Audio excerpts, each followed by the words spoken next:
Olá, bom dia, boa tarde, boa noite. Seja muito bem-vindo, muito bem-vinda. Aqui é o RB Podcast. Eu sou Lara Fonseca.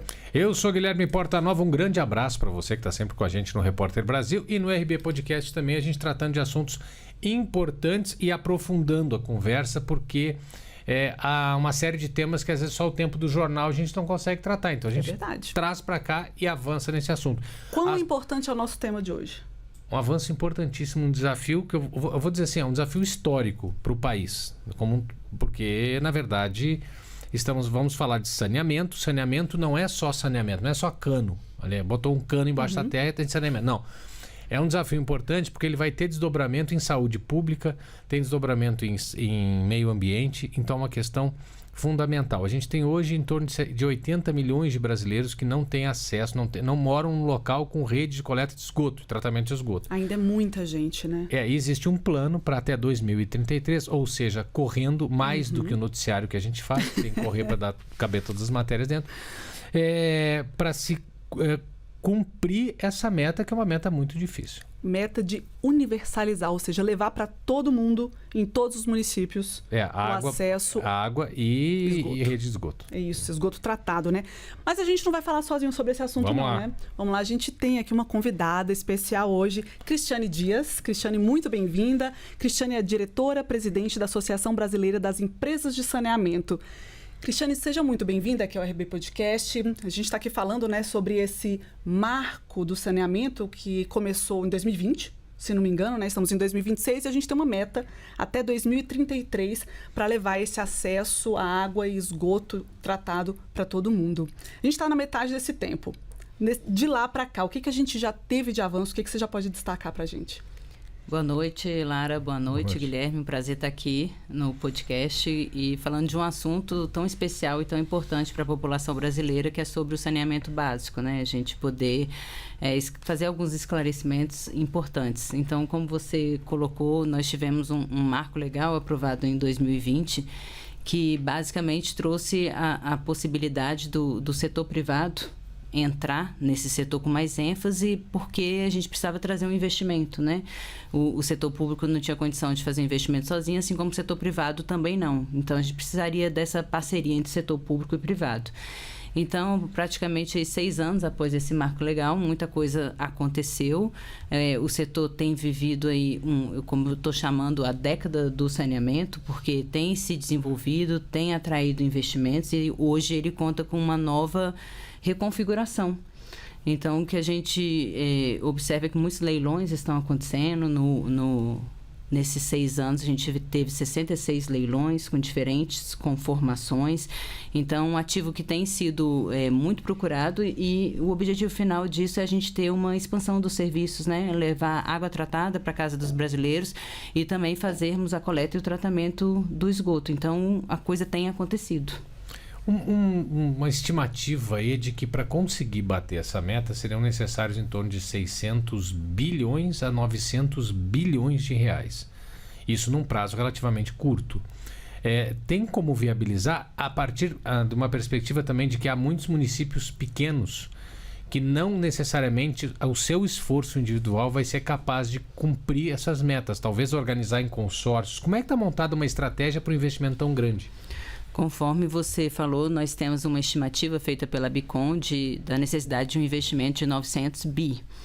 Esses investimentos cresceram muito após a aprovação do Marco Legal. Inclusive, nos anos de 2022, 2023, 2024, nós tivemos recordes de investimento. Então, isso é uma sinalização de que o investimento tem vindo, o investidor está vindo para o setor e está colocando dinheiro. Né? Então, o setor está mudando. Mas, realmente, o prazo ainda é muito desafiador. É o único setor que tem uma meta colocada na lei. Nós temos que atingir até 2033 99% de abastecimento de água e 90% de esgotamento sanitário. É uma meta bastante desafiadora. E uma das estruturas que foram pensadas nesse marco legal, nessa lei, para alcançar essa universalização, é a gente juntar os municípios. Por que juntar os municípios? Para a gente ter uma prestação regionalizada. Quando a gente junta os municípios, nós ganhamos escala na prestação de serviços, né? Então, um município acaba subsidiando o outro, então fica mais fácil. Às vezes a gente tem uma fonte de captação de água que está em um município, então todo mundo pode pegar, os outros municípios podem também se aproveitar dessa fonte de captação de água. Tem uma infraestrutura que acaba sendo compartilhada entre os municípios. Então, a ideia da União, do governo federal, foi realmente fazer essa prestação regionalizada. Então, a gente procura incentivar muito que esses municípios se unam. É um trabalho difícil, porque tem que ter uma viabilidade técnica, econômica e, sobretudo, também política ali, para que esses arranjos sejam construídos, mas é um modelo que tem dado certo e a gente tem observado, sim, acontecer esses processos de prestação regionalizada. Cristiane, a gente viu aí, então, tem o desafio do tempo, né, que é curto, o desafio também do orçamento, né, necessário investimento grande. Existe também algum desafio técnico de infraestrutura ou a gente já conhece o que deve ser feito, a solução já é conhecida e só precisa ser desenvolvida? Lara, os principais gargalos, né, a gente conhece, a gente tem que fazer um enfrentamento. Por exemplo, perdas, né? Todos os operadores, sejam eles públicos ou privados, tem sido um grande desafio, mas eu acredito que também com o uso de tecnologia, né, a gente consiga ir mudando aos poucos essa realidade. Eu costumo dizer assim, que muita coisa mudou, mas ainda são só 6 anos, né? É um setor que a gente tem que construir toda essa infraestrutura, toda uma rede que está enterrada. Então, a gente tem que paralisar as cidades, né? Furar a cidade inteira, fazer buraco. Então, para o trânsito, para a logística da cidade, tem que realmente... É um processo que precisa ser feito. Mas tem sido feito, tem acontecendo. Então, demora um pouquinho para realmente a água chegar na casa da pessoa, a rede de coleta, de esgoto, de tratamento, mas está chegando. O objetivo é esse. Tem alguns municípios que acabam que ainda não estão regionalizados, que a gente chama de municípios abandonados ou perdidos. Então, a gente quer ainda incentivar esses municípios para que eles façam também o processo de contratualizar essas metas, de transferir essas metas que estão na norma, que estão na lei, para os seus respectivos contratos e assim marcarem também um posicionamento, olha, nós vamos também alcançar essa meta, nós vamos aderir ao marco legal, nós vamos chegar lá e nós vamos conseguir universalizar, porque universalizar é não deixar ninguém para trás, nenhum brasileiro. Claro. Agora, a gente falando da perspectiva de uma rede que vai ter que ser criada, então vai ser já uma perspectiva mais atualizada, né? E dentro de um eixo de obras que avança, mas vai encontrar obras antigas, vai encontrar estruturas mais antigas e às vezes de várias décadas mais antigas. Essa rede que já foi construída, isso vai ser revisto, isso não está em questão ainda, porque a gente sabe que tem, por exemplo, muita perda de água nos sistemas que já estão instalados há muito tempo. Sim, nos projetos, Guilherme, a gente tem já aquela estimativa, aquela perspectiva de encontrar redes velhas. Então, tem uma previsão de construir uma parte nova que precisa ser feita, que muitos brasileiros, como vocês viram, ainda não têm acesso a esse serviço. Mas também tem uma parte do projeto, uma parte da destinação dos recursos que é para manutenção dessas estruturas que já existem. Então, tem essa previsão, essa equalização do recurso para também fazer a manutenção dessas estruturas mais antigas. Aí você falou em perda de água, né? E já me lembrei daquela outra coisa que a gente vinha conversando aqui, do impacto das mudanças do clima, né? A gente está vivendo momentos em que algumas regiões do país passam por secas bem severas e aí realmente falta ali disponibilizar, né? Falta água para aquela população, em outros momentos uma onda de calor muito intensa e enchentes também que acabam ali saturando muita parte da drenagem dessa água também, parte dessa drenagem. Então, de que forma a gente também pode pensar assim, essa relação entre universalizar em tão pouco tempo, ao mesmo tempo em que as mudanças climáticas estão, infelizmente, escalando, avançando e trazendo esses desafios também? É engraçado a gente falar de Brasil, porque é tão grande, tão diverso, então nós podemos viver essas duas realidades, onde um momento a gente tem enchente e em outros momentos a gente tem falta de água. Apesar de que nós somos um país muito rico, nós concentramos 12% da água doce, então a gente é culturalmente acostumado com a fartura de água, né? Mas a gente já está percebendo que não é bem por aí, que a água é um recurso finito. Mas eu gosto muito de dizer que investir no saneamento, investir nesse setor, na política pública de saneamento, é a melhor maneira de mitigar as mudanças, os efeitos das mudanças climáticas, porque quando a gente fala em água, a gente fala de quantidade, mas também de qualidade. E apesar de nós termos muitos rios, nós temos aí 83 mil quilômetros de rios comprometidos, poluídos. Então, é um recurso natural que nós temos em abundância, mas nós temos que cuidar mais. E cuidar dos rios, da qualidade das águas, é a melhor maneira de mitigar esses efeitos climáticos, né? Cuidar desse ciclo da água, de retorno da água para o meio ambiente. Porque a gente tem redes inteiras de rios ou regiões em que os rios poluídos, eles vão comprometer, inclusive, poluídos muitas vezes também por despejo de resíduos, né? De dejetos, vamos dizer assim, e de esgoto.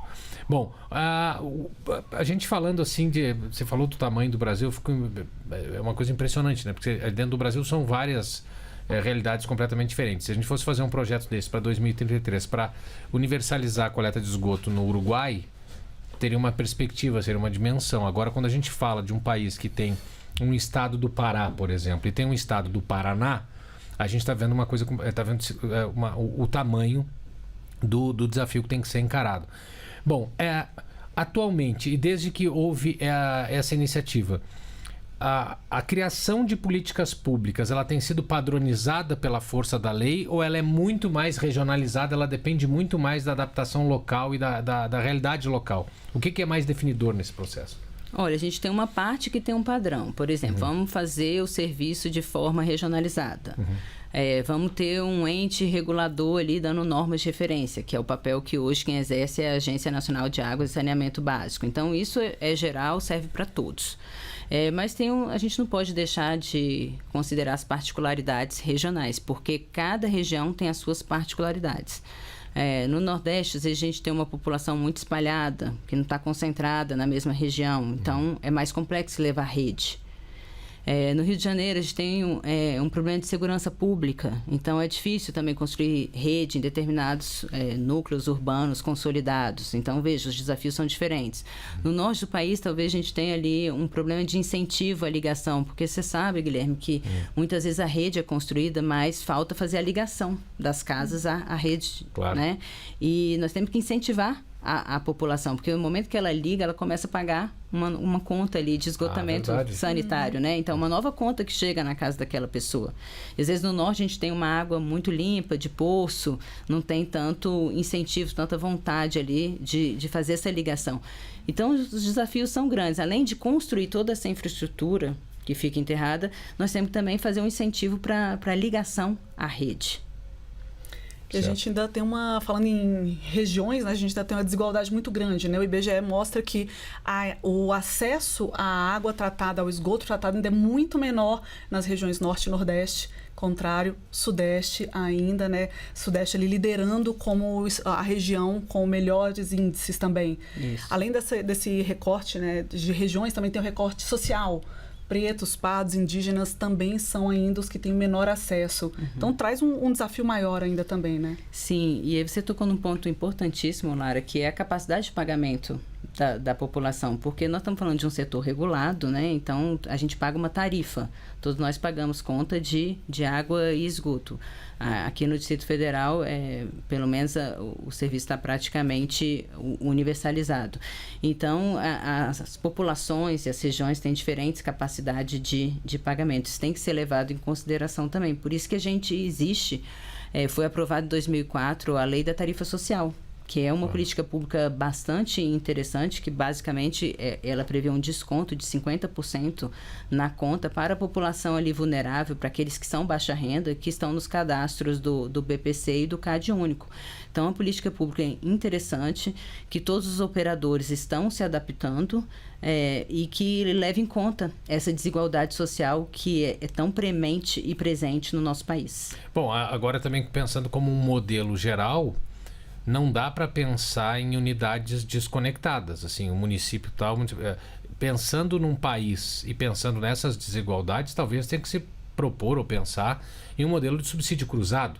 Vou explicar. Por exemplo, locais em que tem uma renda per capita maior e que podem pagar um sistema, o que é possível cobrar um imposto um pouco maior, de certa forma reduzirem o impacto sobre populações mais vulneráveis, pessoas em situação mais difícil, porque a tributação também é uma questão de justiça. Então, quer dizer, o que se paga também não pode ser igual para todo mundo. Se o imóvel está numa área super valorizada, super cara, e uma metragem muito maior do que quem mora numa situação de vulnerabilidade. Isso aí tem a ver com a tarifa social. Agora, um outro ponto importante nessa discussão é aí a curiosidade mesmo. No que a tecnologia tem ajudado? Porque quando a gente fala em saneamento, muitas vezes não fica claro para as pessoas exatamente o que a tecnologia pode afetar, porque continua sendo cano, continua sendo água, continua sendo captação, tratamento e tal. No que tem ajudado? Só fazer um comentário aqui sobre a questão que você falou do subsídio cruzado.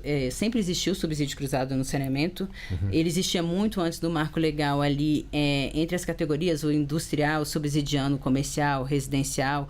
E com a aprovação do marco legal, a gente queria que continuasse existindo o subsídio cruzado, porque ele é importante, mas passou a existir muito assim, um município subsidiando o outro. Que é essa coisa da gente precisar realmente ajudar. Por isso é tão importante esse modelo da regionalização e às vezes um município superavitário está com um que não seja superavitário, mas nessa lógica de quem tem mais ajuda o outro. E com relação ao outro ponto que você trouxe aqui, importantíssimo, de tecnologia, nós estamos falando aqui das concessões de saneamento, de infraestrutura no geral, são contratos de longa duração, de 35, 40 anos. Então, muita coisa pode acontecer ao longo desse contrato, né? Inclusive novas tecnologias. Eu entendo que a gente tem que ter uma flexibilidade, a gente entra um pouco na parte da regulação, que nada mais são do que normas que são criadas ali ao longo da execução desse contrato, que permitam a gente internalizar essas tecnologias que vão surgindo ao longo do tempo. Você pensar na pandemia, ninguém imaginava que iria acontecer uma pandemia, que a gente ia viver o que a gente viveu mundialmente. Claro. Trouxe um impacto para os contratos. Então, nem tudo a gente pode prever no contrato. Então, os contratos têm que ter uma certa flexibilidade para a gente contar com aquilo que a gente não imaginou que poderia acontecer. E essa lógica serve muito para a tecnologia. Aquilo que a gente nem pensa que pode existir e tem que ser trazido para dentro do contrato. Aquilo que pode otimizar eficiência e qualidade tem que ser trazido para o contrato de saneamento. Tá, agora você trouxe a sua curiosidade, eu tenho uma também. Vontade, Vamos lá, abrir espaço. Abrir espaço para curiosidade. Nesse tempo, nesses 6 anos já, né, que esse marco tem funcionado, teve algum case, assim, algum município, alguma história, algum avanço diferente, sei lá, uma cidadezinha ali que estava com um déficit muito grande, que de repente já sentiu uma melhora? Tem uma coisa que você pode destacar pra gente? Olha, a coisa mais bonita de se ver no saneamento é você encontrar uma pessoa que nunca tomou um banho de chuveiro. É uma loucura isso. E que toma um banho de chuveiro, né? E que tem condição ali de lavar os alimentos, e tem água para cozinhar. E vocês sabiam, né, que a falta de água, ela afeta sobretudo as mulheres, né? Que são aquelas que ficam em casa, que tem que lidar mais com as atividades domésticas, que precisam de água. Aquelas mulheres que muitas vezes vão buscar a água longe, que levam a água, trazem a água para casa num balde em cima da cabeça. Então, assim, eu acho que mudar a realidade e você levar saneamento, não é você levar simplesmente serviço, é você levar dignidade para a pessoa. Então, quando um operador consegue fazer isso, ele muda a realidade de uma cidade, de uma região, eu acho que é a coisa mais gratificante. Por isso que todo mundo que vem trabalhar no saneamento acaba não conseguindo sair, porque é muito bacana trabalhar com essa política pública e com esse setor. Faz a diferença mesmo na vida das pessoas, né? Pois é, e tem a ver tudo com impacto social, se a gente for olhar, porque aí, independentemente, o pessoal aí do chat aí, fica tranquilo, eu não estou defendendo o setor se vai ser privado, se vai ser público, se vai ser misturado. Política pública, tem que chegar na ponta. E aí não sei o que estou falando, né? Vou de novo, já citei aqui na edição 714 do podcast, não lembro qual foi a edição, mas um Nobel de Economia, Amartya Sen, que diz que o desenvolvimento não é um fator financeiro, econômico, ele é um fator de liberdade. Porque quando você leva desenvolvimento para aquela pessoa, para aquela família, você dá a possibilidade daquela família parar de se preocupar com uma coisa básica que simplesmente não faz diferença para a maioria das pessoas porque ela já tem, mas para aquela família faz uma falta enorme. E a partir aquele desenvolvimento chegando, aquela capacidade resolvida, ela pode dedicar o seu potencial de geração de renda, que seja, de estudo, de melhora, e a sua energia para porque a dignidade já está garantida. Ou seja, então, a gente percebe, quando você fala de uma família que não conseguia, não tinha o direito de tomar banho e usava o instrumento para tomar um banho, não era um chuveiro, era uma caneca, a gente vê o quão dramática é a transformação disso, que a gente está aqui no estúdio da Voz do Brasil, do RB Podcast, no ar-condicionado, tudo muito legal. Mas na ponta é uma situação dramática, a situação precisa ser resolvida e por isso é importante esse esforço, por isso que a gente fez questão também de tratar desse assunto aqui no RB. Uma ação que para muita gente parece tão básico, tão simples, né? Você ligar o seu chuveiro e tomar o seu banho. Porque a gente nasceu com ele já esquentando e esfriando quando a gente queria, né? Só que isso não é a regra, por isso é importante. Agora, voltando a um ponto que eu acho também sensível nessa questão, desculpa que o editorial que eu abri, mas é o seguinte: não dá para pensar, na maior parte dos casos, e a quantidade de municípios brasileiros, pensar isoladamente. Tem que ser sistema, né? A gente tem que tratar de sistemas, mesmo que sejam sistemas regionais. Quando você fala em regionalização, é isso, né? É combinar esforços potenciais, necessidades dos municípios e resolver para aquela micro-região. Seria isso? Isso, porque assim, é muito difícil, pode acontecer, claro, mas é muito difícil para o município prestar esse serviço isoladamente. Porque é um serviço muito caro, porque a gente precisa da lógica do subsídio cruzado, porque a infraestrutura muitas vezes é compartilhada, a gente é um setor que tem um monopólio natural. Então, por isso, essa reunião de municípios para a prestação do serviço. E isso, quando acontece, e quando o serviço realmente a gente consegue ampliar e levar esse serviço, a gente vê que as externalidades positivas são muito, especialmente em saúde pública. Pois é.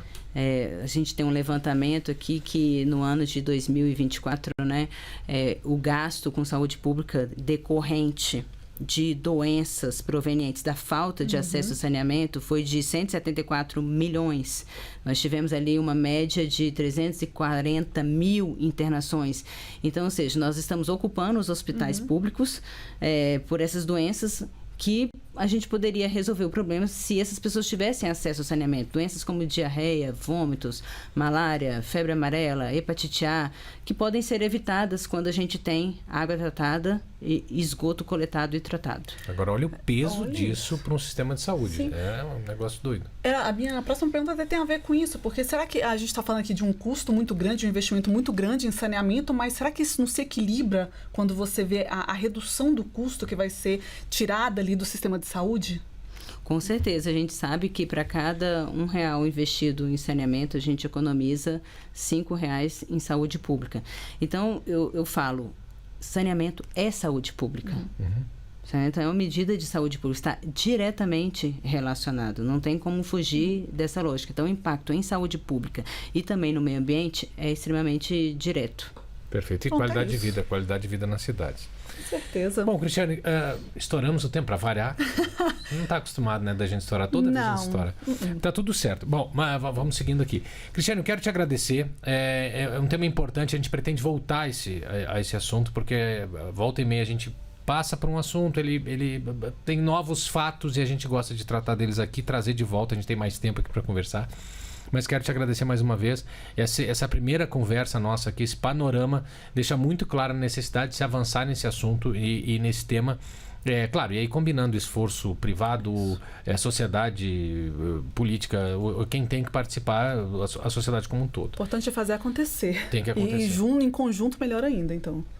Cristiane, obrigada pela sua paciência, pela sua aula, pelo seu tempo. Eu que agradeço a oportunidade. Valeu. Muito obrigada. Tchau. Até logo. Gente, quero mandar um abraço para você que está nos assistindo, seja pelo YouTube ou pelas emissoras, dezenas e dezenas e mais dezenas de emissoras da Rede Nacional de Comunicação Pública que pegam o nosso conteúdo produzido aqui em Brasília e distribuem nos seus canais. E aí a gente não sabe nem para onde é que vai, porque vai para a rede social, vai para Instagram, vai para YouTube, vai para grade da programação da televisão local. Então, um grande abraço para você que sempre nos acompanha. Comente aí onde você tiver contato com a gente, pode ser no YouTube, que a gente lê aqui em Brasília, ou na sua comunidade, na sua emissora, e a gente vai sempre estar trocando conteúdo por aqui. Um grande abraço para você. Independente da plataforma, o importante é que seja espalhado pelo país inteiro. Isso. Obrigada pela sua companhia, um abraço, até a próxima. Valeu, tchau.